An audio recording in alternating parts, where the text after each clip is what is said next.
Como a Patrícia já disse, eu não acho que a AI nos vá substituir de maneira nenhuma. Eu acho que a AI vai facilitar o nosso trabalho. E a minha toca é um bocadinho por aí, como é que nós, developers, podemos usar a AI para nos ajudar no nosso dia-a-dia. Portanto, vamos começar por perceber onde é que ela nos pode ajudar e quais são as vantagens de usar, por exemplo, uma ferramenta que nos ajude na geração de código, por exemplo. Então, aumenta a produtividade. A partir do momento em que começamos a usar ferramentas da AI no nosso desenvolvimento, a nossa produtividade aumenta. Porque uma das vantagens de usar este tipo de ferramentas é eu não tenho que estar a pensar nas coisas mais simples do meu desenvolvimento. Por exemplo, quem usa programação orientada a objetos, muitas vezes nós estamos a estender classes, estamos a repetir o código daquela classe várias vezes porque é um padrão ou por vários motivos, não é? Isto é uma coisa em que uma ferramenta vos pode ajudar. É algo que eu já nem tenho que pensar. E agora esta extensão, isto tem que estender daquilo e tem estes métodos. Isto é uma coisa que eu já não tenho que fazer. Portanto, eu tenho muito mais tempo a pensar naquilo que é realmente importante. Como definir uma lógica, pensar mais na lógica, como é que eu vou implementar aquilo, de que maneira, qual é a melhor tecnologia, a melhor ferramenta, a melhor maneira. Eu vou pensar nas boas práticas do código e não nas coisas simples. Lá está, aumenta a melhoria do código, no sentido em que ela é treinada por vocês. Portanto, se vocês tiverem um bom grupo de desenvolvimento, uma boa equipa, ele vai ser treinado com o vosso código. Portanto, o código que ele vos vai gerar ou sugerir, neste caso, é um código baseado naquilo que vocês lhe dão. Claro que as ferramentas da AI podem ter sempre ligação ao exterior e vocês recebem sempre dados do exterior se quiserem, mas se vocês quiserem fechar uma ferramenta para ficar só estrita ao vosso projeto ou à vossa empresa, vocês podem fazê-lo. Portanto, também acho que contribui um bocadinho para a qualidade do código. E também serve um bocadinho de exploração. Por exemplo, neste momento eu estou a trabalhar com Elixir, que é uma programação funcional. Eu ainda não tenho muito contexto. Foi uma ferramenta que eu nunca utilizei, é a minha primeira vez, uma linguagem de programação nova. Para além de todo o negócio que eu tenho que aprender, ainda tenho que aprender uma linguagem nova. E, por exemplo, o Copilot ajuda-me neste sentido, porque eu peço-lhe para ele me gerar algo e ele gera-me.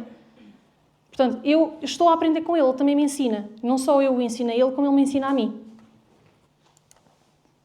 Lá está, a redução da carga mental. Como eu disse, não tenho que estar a pensar nas coisas básicas do dia-a-dia. Posso estar focada nos problemas reais que nós temos enquanto developers. E lá está, a AI está em constante evolução, está em constante aprendizagem, connosco e com o mundo lá fora. Portanto, está sempre a aprender.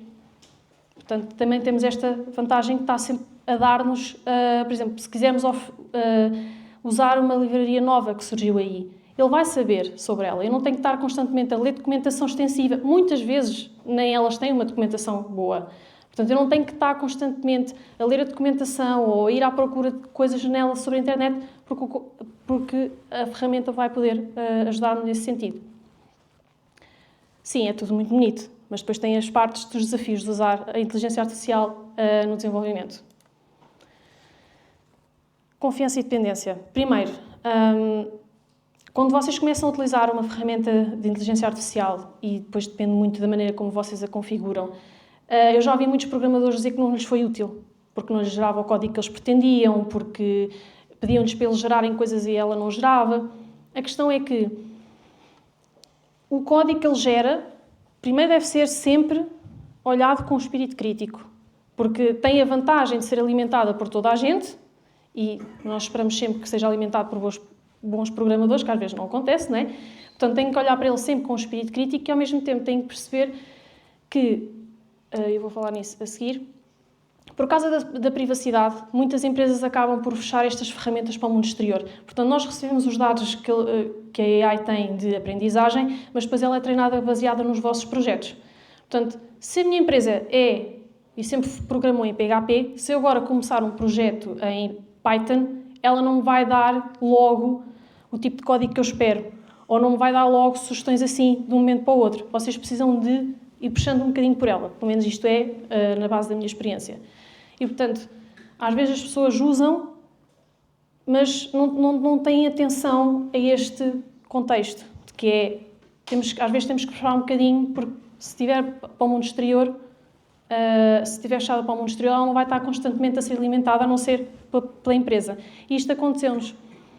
Eu trabalhava numa agência alemã e nós trabalhamos para outros clientes. Eu não posso partilhar regras de negócio, não posso partilhar código do cliente para ninguém, porque senão o que vai acontecer é que se o cliente sabe que eu partilhei código deles numa ferramenta da AI, eles podem processar-me.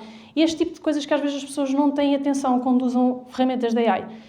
E, portanto, se vocês fecharem o código, que foi o que nós fizemos, nós fechámos o código, portanto, ele era treinado só pela nossa empresa. Eu comecei a fazer, por exemplo, um projeto em Laravel e ele não me dava grandes coisas ao início, porque eu precisei de puxar um bocadinho por ele e os meus colegas também começarem a programar para ele começar a perceber isso. Depois tem toda a questão da ética. Quando vocês utilizam a AI, seja uma ferramenta para gerar código, vocês forem ao ChatGPT, o que seja, vocês estão a utilizar código que não é só vosso. E se vocês forem buscar aquele código e aquele código disserem que é vosso, lá está, é aqui que a ética entra em ação. Eu acho que nós, enquanto pessoas, temos que saber olhar para as coisas com um espírito crítico e ao mesmo tempo perceber, eu não vou dizer que este código é meu, eu não vou agora andar a vender este código que foi gerado pela inteligência artificial, que se calhar foi a Patrícia que o fez. Portanto, é aqui que entra os desafios e as considerações quando se utiliza a inteligência artificial. Lá está. Diz. Sim? Força. Então, quem é que é a responsabilidade? Eu acho que a responsabilidade, para além, primeiro, lá está, era aquilo que eu estava a falar. Tu queres partilhar o teu código? Se calhar não queres. A partir do momento em que tu partilhas o teu código, é verdade que o estás a partilhar com toda a gente o pode usar. Só que a questão da ética é um bocado isto. A ética, eu não estou a dizer que alguém tem que ir agora fazer uma lei com isto. A ética é tu, enquanto pessoa, eras capaz de, sei lá, roubar código meu, que eu pus na AI, ou ir à AI e pegar naquele código e dizer que era teu, ou se calhar ias dizer, olha, eu precisei de um código e fui ao ChatGPT e ele deu-me isto. E eu gostei, olhei com espírito crítico, achei que era um bom código e implementei, mas o código não é meu. É aí que eu acho que entra a ética. Se nós formos por esse ponto de vista, acho que toda a gente usa o Stack Overflow, não é? Certo. Toda a gente já lá foi, muitas pessoas, é copy-paste, funciona. Certo, mas uma coisa... É certo. pessoa, é quem? Certo, mas uma coisa... Está bem, mas a questão... Quando eu falo aqui da ética, não é... Tu não podes usar o código. Tu podes usar o código. Tu partilhaste-o na internet, partilhaste-o na ferramenta da AI. Sim, mas aí passa a ser responsabilidade minha se eu estou a usar aquele código. Certo, mas uma coisa é... Tu vais lá e dizes, olha, vais meter direitos de autor sobre aquele código, vais chegar a um sítio qualquer e registar na patente que aquele código é teu? Mas percebes o que eu quero dizer? É um bocado por aí. Mas isto é a minha ponto de vista, percebes? E ainda bem que levantaste isso, porque acho que é na base da discussão que aprendemos uns com os outros. E isto é a minha maneira de ver as coisas. Acho que eu não consegui ir agora, chegar aqui e dizer assim, estou a ver este código que eu fui buscar ao ChatGPT, é meu. Não, fui buscá-lo lá. Eu acho que não tem por ser... Tem que ter um dono, vá, Sim, sim. por assim, mas também não vamos responder. Se houver algum...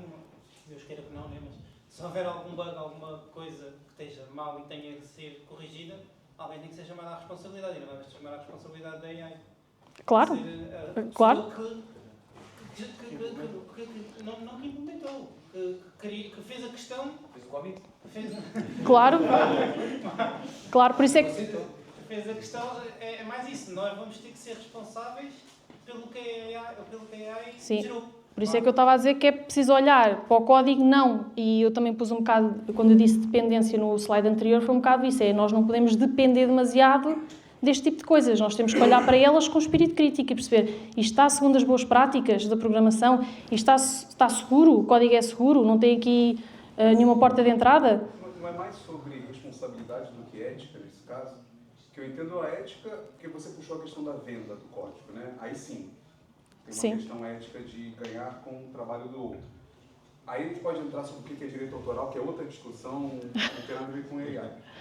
Mas eu acho que o uso de coisas, seja em GitHub, Stack Overflow ou IA, está muito mais relacionado à sua responsabilidade sobre o que você está usando e como você vai usar, como ele bem falou, né? Sim. Se você comitou, o problema é teu agora, né? Sim, sim. Deu Sim. merda, é teu. Mas também tem muito, quando eu falo de ética, também tem a ver com a questão de, se tu trabalhas, por exemplo, numa consultora, e estás a trabalhar para o Miguel, e o Miguel tem uma empresa, tu não vais lá por regras de negócio. Percebes o que eu quero dizer? Ou seja, aí, por isso é que também entra a ética. Tu, enquanto programador, não vais estar a partilhar regras de negócio ou código sensível, como já aconteceu, porque já aconteceu pessoas partilharem chaves do Google, da AWS, da Google Cloud, no ChatGPT. Portanto, também é aí que entra a ética, que é o tipo de coisas que tu partilhas com a AI.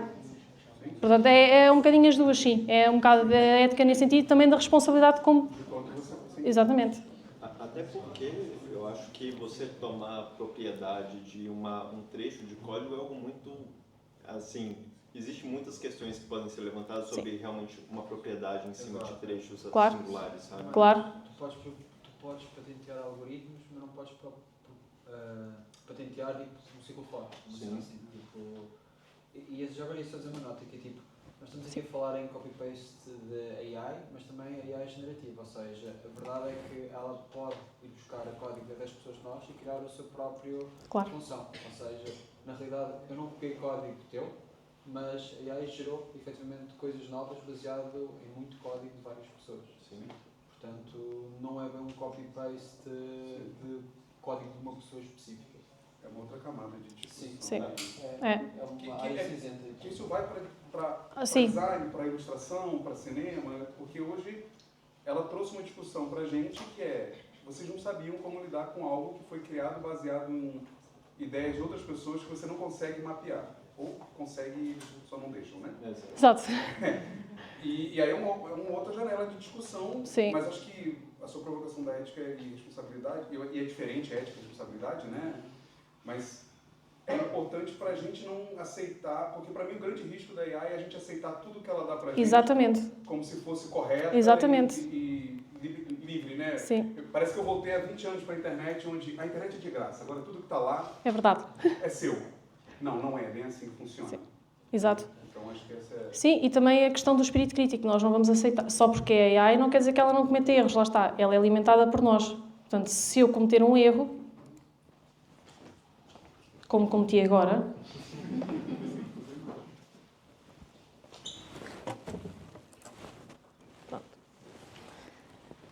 ela vai cometer também, porque sou eu que lhe estou a dizer, somos nós que a estamos a treinar, por isso é que lá está, espírito crítico. Isto é uma coisa que eu digo muito, eu já tinha feito uma conferência, por exemplo, sobre o GitHub, e é uma coisa que eu digo muito, é espírito crítico, porque ele nem sempre dá o código mais seguro, nem o código segundo as boas práticas que se devem seguir, portanto, muita atenção. Mas querem mais alguma coisa? Não. Acho que isto é que é importante neste tipo de talks, é esta interação e termos todos a perspectiva diferente do que é a AI, quais são as coisas que nós podemos partilhar uns com os outros, portanto acho muito bem e continuo a intervir, está bem? Por favor. Então, a AI veio trazer também oportunidades e eu acho que aqui é que está a grande diferença entre as pessoas que têm medo e as pessoas que olham para a AI com uma janela de oportunidade. Porque a AI, sim, veio melhorar a nossa vida, mas também veio criar novas oportunidades. Portanto, eu acho que, primeiro que tudo, nós devemos investir na aprendizagem, ler sobre o tópico, perceber o que é que podemos fazer com ela, o que é que ela nos permite fazer, no que é que ela nos vai ajudar. E depois implementá-la de uma forma gradual. Começar com coisinhas simples. Ora, eu, às vezes, sou péssima em commit messages. Não sei se vos acontece. Eu nunca sei o que é de escrever. Não sei. E depois nunca agrada a toda a gente. É um bocado isso. Eu trabalhava numa empresa que me dizia commit message é o porquê que estás a fazer este fix. E às vezes eu preciso responder porque está um bug e eu preciso resolver, não é? Portanto, eu tenho sempre esta dificuldade. E então, às vezes, confesso, vou ao ChatGPT e digo assim, olha... O use case é este, claro, lá está, sem partilhar informação sensível. Preciso disto e disto, escreve-me lá uma commit message. Ele escreve uma commit message bonitinha, pronto, e assim já ninguém me chateia ao juízo. Pronto, lá está. Podemos começar com estes pequeninos passos e perceber que isto, de facto, nos facilita a vida. Pronto. E se chatearem? Isso foi eu? Digo que fui eu, pois, não é? Fui eu que comitei, não é? Às vezes gostava lá de ter um robô ao pé de mim e dizer, foi ele, não fui eu, mas não vai funcionar. E muito outra, lá está, manter atualizado. Nós estamos na área de tecnologia. A tecnologia está sempre em constante mudança, sempre. E nós, se nós queremos continuar a trabalhar nesta área, nós temos que nos manter atualizados. Temos que ler, ouvir podcasts, ir a eventos como estes, partilhar ideias, ouvir outras pessoas a falar da experiência delas, para que possamos nós também evoluir e olhar para as coisas com uma perspectiva diferente. Portanto, acho que esta é uma das grandes oportunidades que nós temos com a AI, é aprender e perceber como é que nós podemos tornar-nos até mais produtivos, não é? Porque se ela me permite ter mais tempo para me focar no que é importante, por que não? Eu estou a dizer isto porque, por exemplo, na minha antiga empresa nós tínhamos o Copilot e só 15% dos developers é que usavam AI. Estamos a falar de 100 developers. E quando nós íamos perguntar-lhes, mas porquê que vocês não usam? Pá, eu não acho que tenha grande utilidade. Mas tu já experimentaste? Não. Experimentem as ferramentas primeiro. Experimentem-nas, veem se dá para vocês. Se calhar não vai dar, mas pelo menos vocês experimentaram primeiro. E leiam sobre privacidade, sobre as letras pequeninas, às vezes é importante, não é? Pronto. Portanto, acho que a AI nos vai trazer grandes oportunidades e, portanto, é algo que eu digo, é manter atualizado. Lá está. A verdadeira inovação não nos substitui, amplifica o que somos capazes de fazer e é isto que eu acredito que a AI nos permite. É dar-nos mais conhecimento, ajuda-nos nas tarefas corriqueiras e podemos ser capazes de fazer mais e entregar mais daquilo que nós somos e não estar só a pensar em coisas básicas como escrever uma commit message como deve ser. Pronto. Eu coletei aqui algumas ferramentas de AI que estão a ser faladas ultimamente e como é desenvolvimento web, tentei trazer algumas para várias fases do desenvolvimento web. Só conheço o GitHub Copilot, o ChatGPT e, por exemplo, o Code WP é para WordPress. Também sei que há pessoas que usam WordPress. Portanto, também já começa a haver muitas ferramentas para este tipo de low-code tools, por isso é só fazerem uma pequena pesquisa que vão encontrar. Agora vamos àquela parte. Eu não sei se está aqui alguém que seja CEO. Desculpa, diz. Os EDS têm que usar para concluídos. Você concluía isto do AI ou já não, porque ainda são muito mais simples? Desculpa, podes repetir a Os pergunta? autocompletos que os EDS têm é? Sim. Consideraria AI ou... Assim. Aquela linha ali que eu não sei. É assim, eu vou ser sincera. Eu, desde que comecei com ferramentas de AI, eu prefiro. Porque ela não só me ajuda a fazer o complete, como ela, por exemplo, se tu estiveres a estender uma classe e tu precisares de usar um método que está na outra classe, ela já te vai, começas a escrever, ela já sabe qual é. Ou seja, já nem sequer tens que pensar que lá está aquela função, percebes? Portanto, eu por acaso não tive esse problema, eu usava o IntelliJ e tinha as duas coisas ativas e não tive problemas de um interferir com o outro. Quando se usares o Copilot ou o Tab9, vais ver completamente a diferença. Sim. O Tab9 é um autocomplete melhor do que o default, mas não tem nada a ver com o Copilot. E consegue aguentar? Não há nenhuma... Não. O Tab9 dá sugestões um bocado erradas. O Copilot É assim, sim, eu só experimentei o Copilot, mas ele também também às vezes também se engana naquilo que diz. E às vezes, se calhar, por exemplo, o PHP, agora por acaso eles já melhoraram um bocadinho, mas o PHP era aquela linguagem que tu para fazeres uma coisa tinhas não sei quantos comandos que faziam a mesma coisa. E se calhar há um que é mais rápido do que outro, ou para aquilo que tu precisas, se calhar um é melhor que o outro. Ele às vezes não sabe avaliar isso, mas eu acho que mesmo assim, acho que as ferramentas da AI estão mais à frente do que os autocompletes, na minha opinião, na minha experiência. Eu estava a perguntar se havia aqui alguém que não era tão da área técnica. Não? Então é assim, porquê é que eu pus esta pergunta aqui? Na minha antiga... Não? Pronto. Então imagina que és uma CEO e eu digo-te assim... Qual é o teu nome? Karina. Eu digo-te assim, olha, eu tenho aqui uma ferramenta incrível que vai ajudar os programadores a serem mais produtivos. Qual é o teu pensamento? Pronto, vou gastar dinheiro, não é? É isso que tu me vens vender, vou gastar dinheiro, não quero. Na minha antiga empresa, estou sempre a usar este exemplo porque eu lá, nesta questão, aprendi bastante. Nós mostrámos todas as vantagens e como as vantagens iam fazer aumentar a produtividade. mas não foi suficiente. Lá está, CEOs, financeiros, sempre preocupados com o dinheiro que vão gastar. Portanto, como é que vocês convencem alguém a implementar isto na vossa empresa? É um bocadinho aquilo que eu vou fazer no slide a seguir. Eu usei o Copilot como exemplo, que é a base da minha experiência. Portanto, se vocês quisessem poupar só 5 minutos de cada developer, sem programadores, o custo total, o que vocês iam poupar num ano era 109 mil. O custo do Copilot por ano é 24 mil. Só poupar 5 minutos de trabalho de um programador. Isto com a rate de 500 por dia, ok? Portanto, vocês estão a poupar imenso tempo. Vocês estão a poupar dinheiro. Vocês podem aproveitar este dinheiro e este tempo que os programadores têm para fazer coisas diferentes. Como, por exemplo, criar um sítio onde possam fazer desenvolvimento diferente daquilo que vocês fazem na vossa empresa, um sítio de investigação, por exemplo. Ou, enquanto vocês aqui, ao mostrarem estes números, vocês estão a dizer, eles vão poupar este dinheiro todo e, se calhar, com este dinheiro ou estas horas, se lhe quiserem chamar horas, portanto, esta é a poupança. Pronto. Eles podem estar a fazer outra coisa.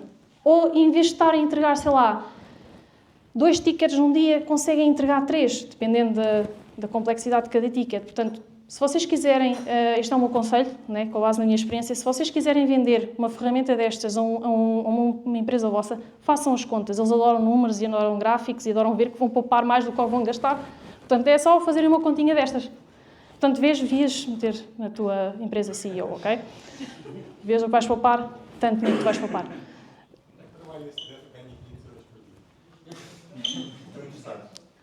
Conheço algumas, mas isso é difícil. É poucos. Não é Portugal, pois não? Não. Quer dizer, são empresas que às vezes estão cá em Portugal, mas não são portuguesas. Até porque elas gostam de vir para cá porque nós somos baratinhos e temos boa qualidade, não é? A verdade é essa. Pronto, e a minha apresentação acabou. Sinto que repeti um bocadinho aquilo que a Patrícia veio dizer, mas numa perspectiva de programador. Pronto, não sei se alguém tem perguntas. E, como eu disse, ask no questions, mas se quiserem perguntar alguma coisa. Pronto, se me quiserem seguir, eu criei um Instagram recentemente para partilhar conhecimento mais sobre back-end, que é a minha área, mas falo um bocadinho de tudo. Pronto, e podem me seguir também no LinkedIn se quiserem. Obrigado por terem vindo, obrigado por terem interagido na minha talk. Acho que é muito importante esta troca de ideias. E obrigada por me ouvirem.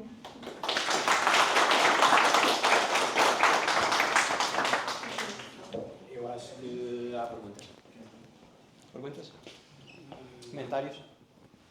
Acho que eu vou fazer uma questão. Quando se falou da autoridade do código, sobretudo tocou-se um pouquinho no termo que é a moral, quando vamos assumir um código, tanto o GitHub, o LinkedIn ou alguma coisa assim. E a maior parte dos comentários que eu ouvi aqui acho que é da malta senior na área de desenvolvimento.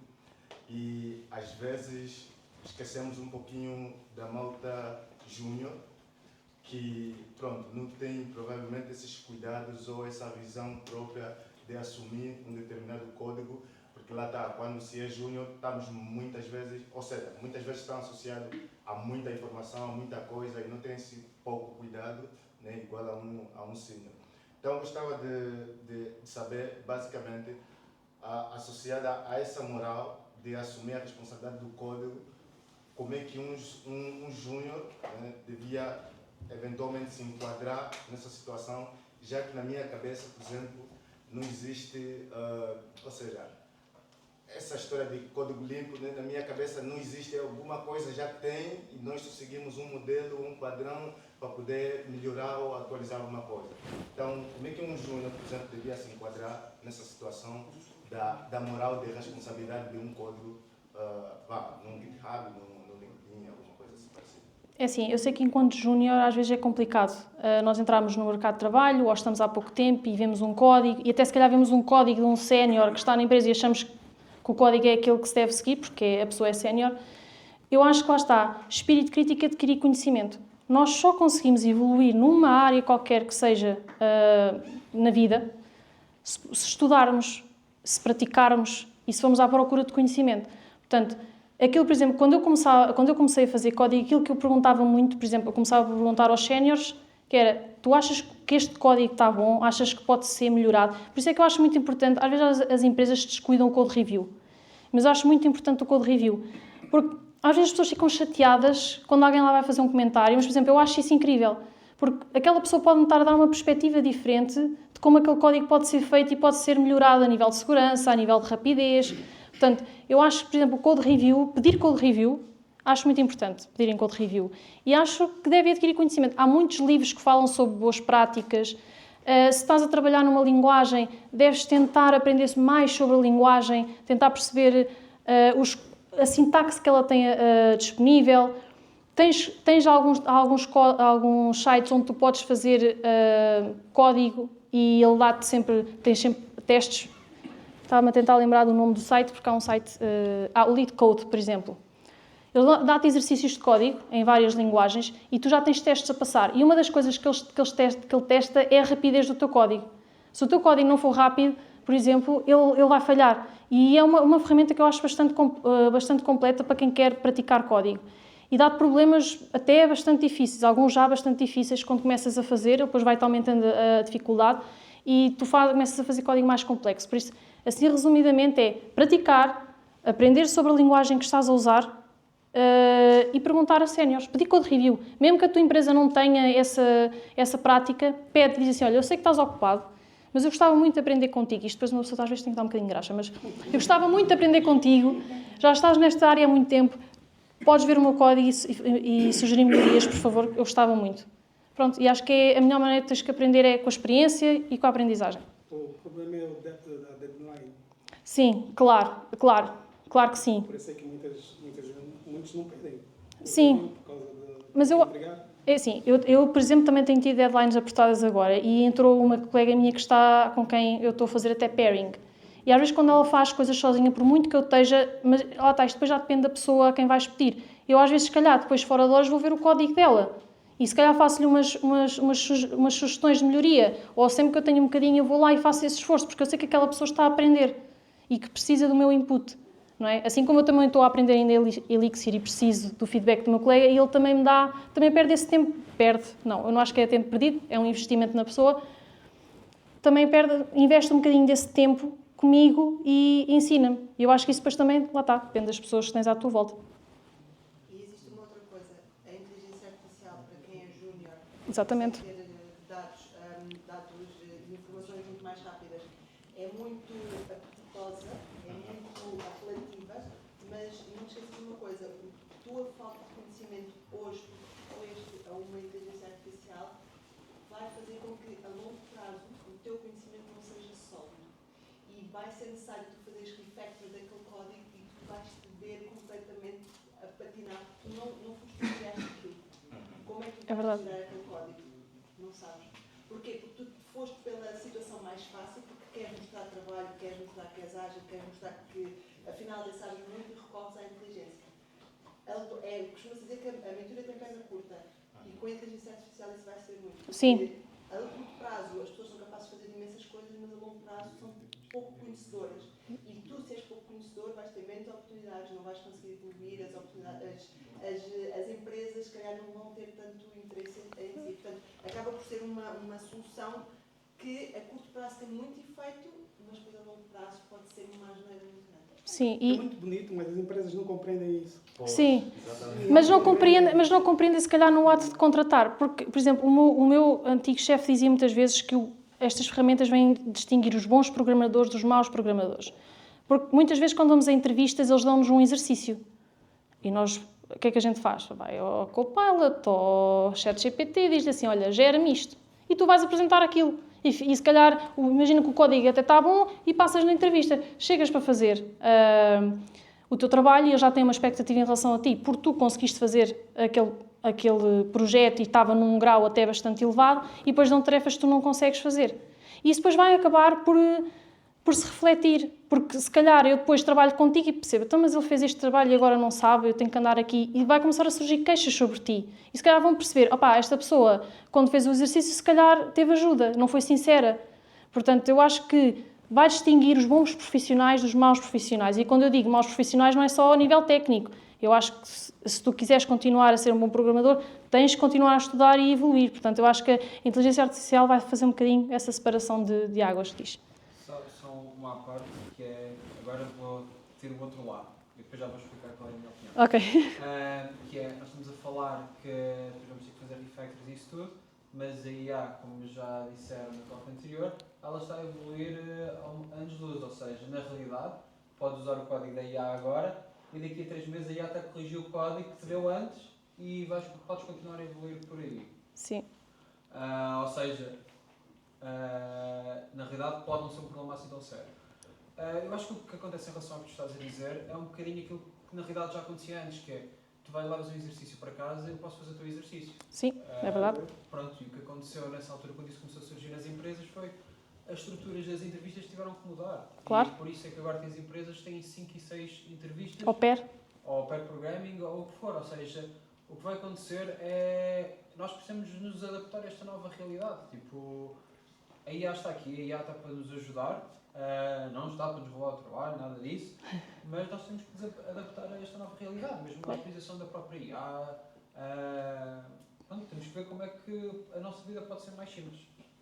E na realidade até podes pedir, estamos a falar de code programming, nós até podemos pedir à IA de certa forma para nos fazer code review das coisas. Ou seja, eu sou um bocadinho só contra a parte que disseste que é fazer as horas extra. Devia estar incluído. Sim. Eu sei que não é o que acontece atualmente Exato. nas empresas. Isso é toda uma discussão diferente. Exato. Mas tu podes pedir à IA que neste momento olha, dá-me aqui sugestões de melhoria neste código e depois teres mesmo uma conversa atrás pessoal, então, mas porquê é que me estás a sugerir isto?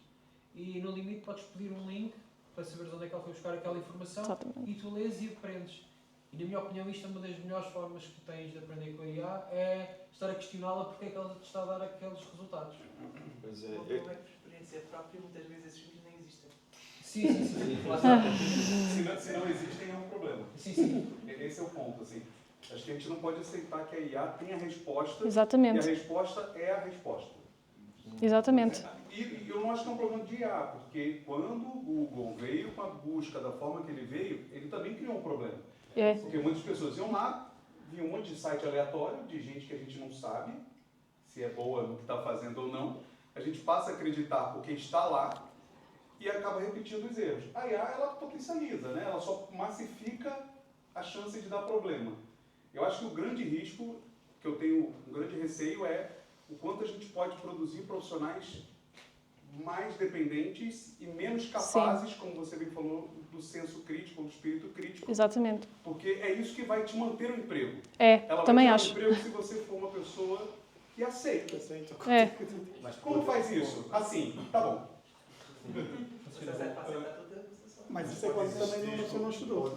Pode existir ou pode haver algumas formas para combater esse déficit. Porque o desenvolvedor vai lá, pega o código e tal, está feito, apresenta, a empresa vê, não, está bom e tal, pode ir para o emprego. Mas, numa perspectiva de pensarmos na IA no futuro, né, é bonito dizer que queremos desenvolver, ou seja, queremos ter pessoas com bases sólidas, né, para poder defender uma determinada coisa. Mas eu, como conservador, um bocado me remeto a uma questão que é como é que vamos combater, né, a IA nessa perspectiva para que não se criem desenvolvedores ou profissionais. E veja bem, como designer, o que eu posso dizer é, eu acho que quem mais vai sofrer nisso tudo é o júnior, tá?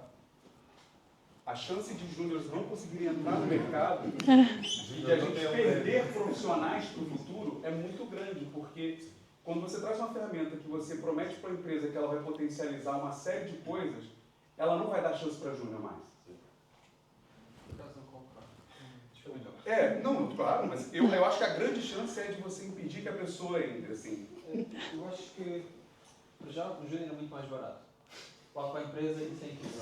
Sim. Depois, a verdade é que, se eu pensar no meu uso de inteligência artificial, eu sinto muitas vezes que não tenho as respostas que quero. Já tenho 15 anos de experiência aqui. Sim. Para um júnior, todo mundo novo para ele.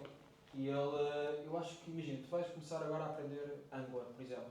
Ok, já viste uns sites na internet, sabes fazer algumas coisas, perguntas coisas ao Google e as coisas até, a AI até funcionam. Ficas ali super motivado para conseguir fazer umas coisas. E tens acesso a essa informação muito mais rapidamente do que terias, por exemplo, no nosso tempo quando começámos. Se eu quiser pedir, faz-me uma página com um carrossel ou uma coisa assim, ele vai dar isso e tipicamente vai funcionar. Podes ter que fazer pequenos ajustes, mas vai funcionar. Se for um sério e pedir isso, vai começar, isto não está nada a inventar, isto está aqui mal, isto é um padrão, não sei o que é. E cria-te ali mais entraves. Eu acho que para os júniores, por acaso, a minha opinião da IA é que vem ajudar. Desculpa.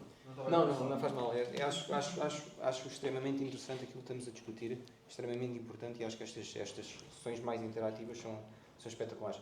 Mas temos que seguir em frente. Sim, quero só acabar por dizer uma coisa, sim. Só para complementar. E não se esqueçam de uma coisa, vocês, se forem pessoas éticas, não vão partilhar regras de negócio com a AI. Portanto, uma das coisas que vocês podem trazer valor é, eu vou conhecer o negócio da minha empresa e eu vou fazer programação e vou aplicar a minha programação, a lógica que eu vou criar é para trazer valor a este negócio. E isto é uma coisa que a AI não vai poder fazer porque vocês não vão querer partilhar os segredos do vosso negócio com ela, porque ela depois vai partilhar com toda a gente.